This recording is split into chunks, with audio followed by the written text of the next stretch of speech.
मैं जानता हूं आप में से बहुत सारे हैं जो अपने आप को साबित करते करते थक गए हैं। कई बार अपने आप को आप खामोश रखते हैं, कई बार आप बहुत सब्र करने की कोशिश करते हैं, अपने रिश्तों को बहुत मजबूत करने की कोशिश करते हैं, रिश्ते निभाते रह रहे हैं, रिश्तों में दरारें पैदा हो जा रही हैं, आप सफाइयां देते देते थक गए हो, आप निराश हो गए हैं, अपनों को मनाते मनाते परेशान हो गए हैं। लेकिन आज इस समय में अगर आप यीशु को अपने आप को दे दें, मैं आपको कह रहा हूं आपकी सारी प्रॉब्लम्स चली जाएंगे। Hallelujah, hallelujah. बहुत ध्यान से सुनिएगा आज का वचन खुदा आपके लिए स्पेशल रखा हुआ है।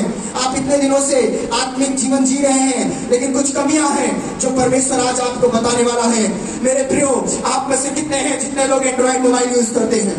मुश्किल से हमें लगता है एक दो लोग नहीं करते होंगे, बाकी सब करते हैं। ध्यान दीजिए, एक दिन मैं अपने मोबाइल को ऐसे चला रहा था, मेरी पत्नी जानती है कई बार मैं रॉन्ग पासवर्ड डालता हूं।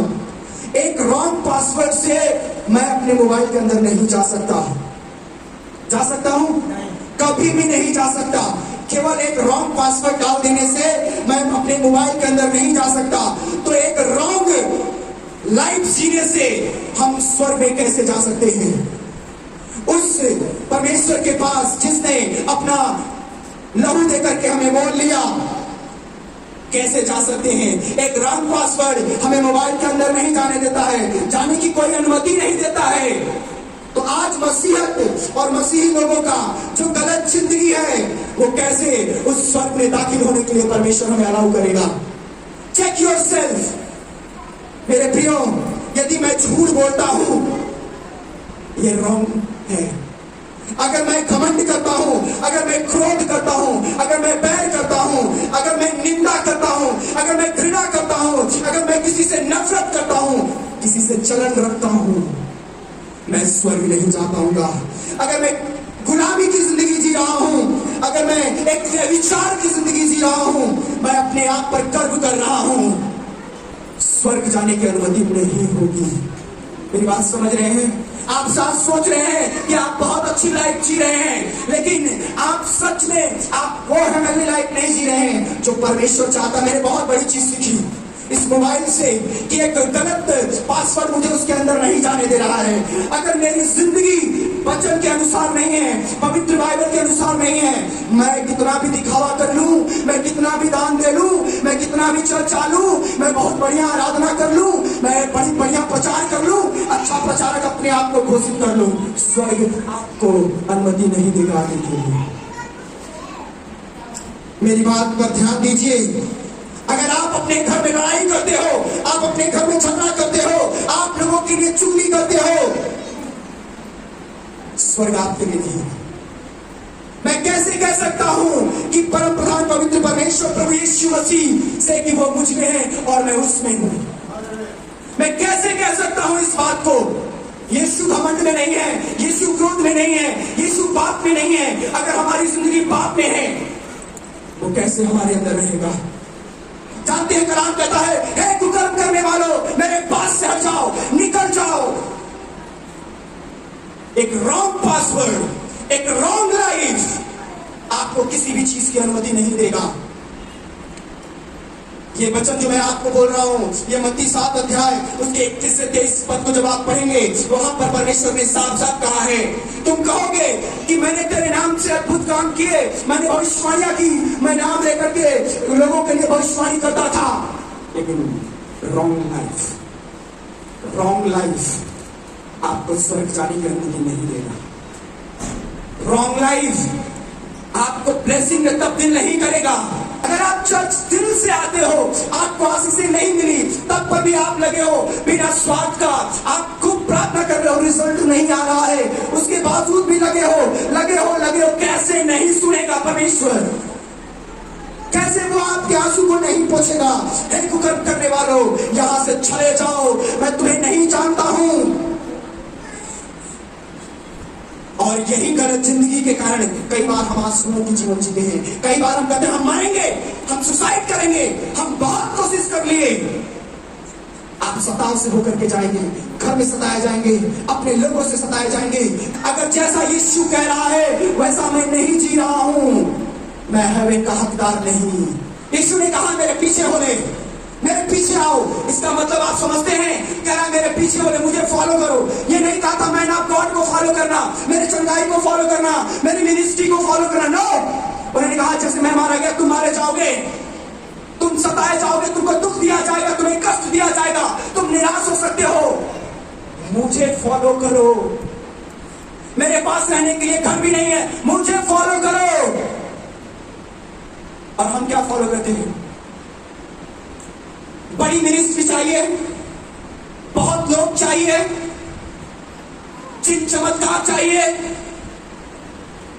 हम क्या फॉलो कर रहे हैं? क्या हम जीसस को फॉलो कर रहे हैं?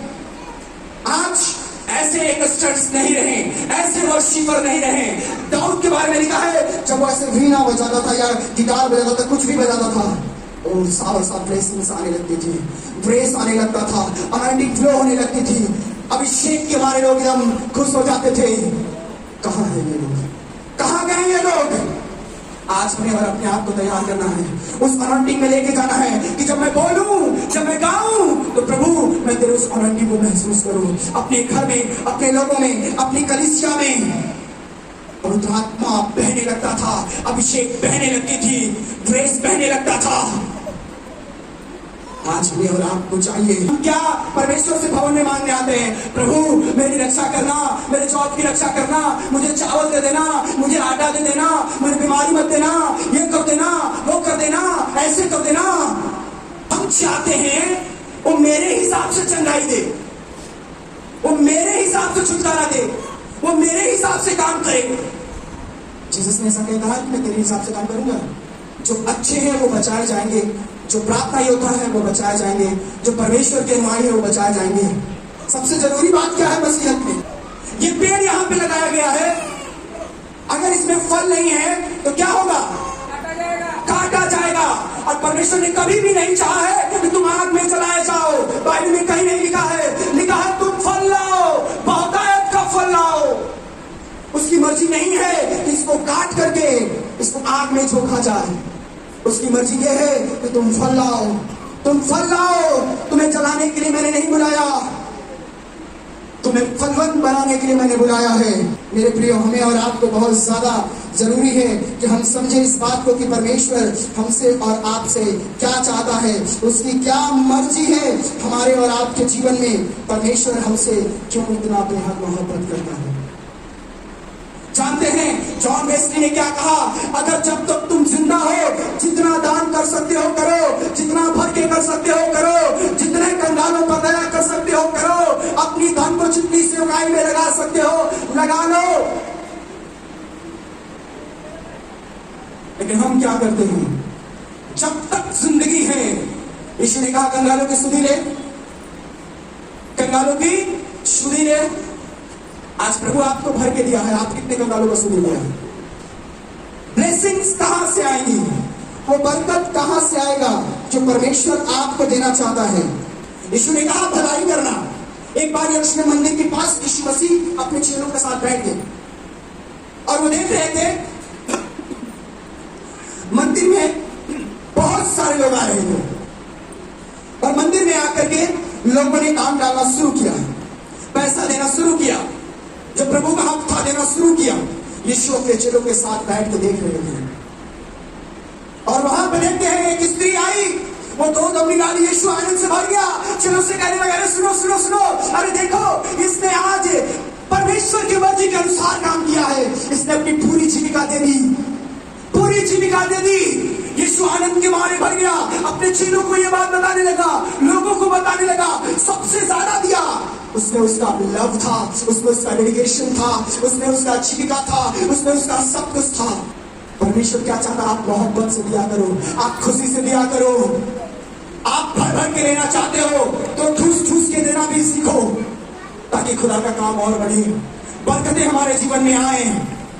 परमेश्वर ने उस स्त्री से क्या सिखाया? जरूरी नहीं है कि आप अपना सब कुछ उठा के दे दो, जरूरी है ये कि आप देते कैसे हो, आप आते कैसे हो, भवन में बैठते कैसे हो, आराधना कैसे करते हो।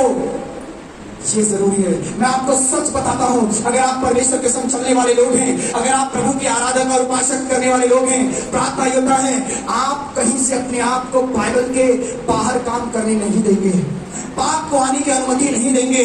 आपका मन आपको बार बार करेगा, आपको बहुत करेगा कि ये कर ले, वो कर ले, ऐसे कर ले, वैसे कर ले, लेकिन मैं आपको कहता हूं आप अपने आप को रोकेंगे, निराशाएं आएंगे, लेकिन यीशु आपको बढ़ाएंगे। अपने घर के लिए आशीष का कारण बनना है आपको। आप अपने मुंह से गाली देते हो, आप इतना क्रोध करते हो, आप छल्ला जाते हो, आप कहते हो मैं मसीही हूं, आप कहते हो मैंने रात रात भर प्रार्थना की, मैंने उपवास रखा, थक गया हूं मैं। आप मसीही हैं। खड़ा होकर रो रहा होगा वो भी। जो बाइबल का परमेश्वर कहता है वो झूठ नहीं बोलता, वो सदा सच बोलता है। इसलिए एक अच्छा पेड़ बनो और वो पेड़ अपने फल से पहचाना जाएगा, ताकि आप वो लेकर आओ जो प्रभु की मर्जी है। आज आपके घर में क्लेश है, बंधन है, कहां है आपका यीशु मसीह? क्यों काम नहीं कर रहा है वो? क्यों उसको शर्मिंदगी फील करवा रहे हैं हम लोग? चंगाई, छुटकारा आपके मुंह में है। आप जो बोलोगे, अगर गुस्सा में भी किसी को गलत बोल रहे हो ना, याद रखना एक दिन वो बीज जो आपने बोया है वो बढ़ता जाएगा, बढ़ता जाएगा, एक दिन विशाल बनेगा और आप सोचेंगे ये कैसे हो गया, सिर खुजलाने लगेंगे, अरे ये क्या हो गया। तो वो याद दिलाएगा कई वर्ष पहले तूने ये बीज बोया था। आप अपने जुबान पर कंट्रोल करो। गुस्सा आ रहा है, मुझे भी बहुत आता है, हम लोग इतना प्रार्थना करते हैं, लोग दिखाई दिखा के घर पे रहता है, समस्या आएगा तो हम पीछा कर लेंगे, मार कोसना शुरू करेंगे, पास्टर की ऐसी की तैसी लगा देंगे और धमकी देंगे कि अब छोड़ देंगे इसको, जरा जाओ ना, कौन रोका है आपको? परमेश्वर सब जानता है। जिस दिन वो क्रोधित हो गया, आप समझ नहीं सकते क्या हो पाएगा आपके जीवन में। वो जन्म रखने वाला ईश्वर भी है और बहुत प्रेमी परमेश्वर भी है। वो आपको उठा सकता है और नाश भी कर सकता है। इसलिए उसने कहा पाप पर पाप मत करो कि अनुग्रह पर अनुग्रह हो। समय कब आपके खिलाफ में हो जाएगा आप नहीं जानते। अपने आप को तैयार करके रखो, अपने जीवन को केवल करेक्ट करो, चर्च आते रहो, उसके साथ चलते रहो, चलते रहो, चलते रहो, चलते रहो। बहुत जोर नहीं लगाना पड़ेगा आपको प्रार्थना में, आपको बोलना पड़ेगा जीसस प्लीज हेल्प मी। वहां एंजल्स होंगे आपके लिए। कई लोग हैं जो प्रार्थना करते हैं, क्या सोचते हैं, और समस्या बढ़ गया, पहले बड़ी सुकून से ज्यादा बढ़ गया समस्या। मैंने कईयों के मुंह से ये बात सुना है। आपको पता है जब ऑपरेशन होता है तो काफी दिक्कतें होती हैं, जब इलाज शुरू होता है तो बहुत संघर्ष होता है, जब प्रभु काम करना शुरू होता है तो बहुत कष्ट भी होता है, लेकिन हम उसी समय प्रभु को एक साइड कर देते हैं, फिर हम प्रार्थना रोक देते हैं और अपनी मनमानी करना शुरू कर देते हैं। मैं नहीं चाहता आप ऐसे बने, आप वो बने जो परमेश्वर चाहता है। जब आप विश्वास करेंगे तब आप उसकी महिमा को देखेंगे।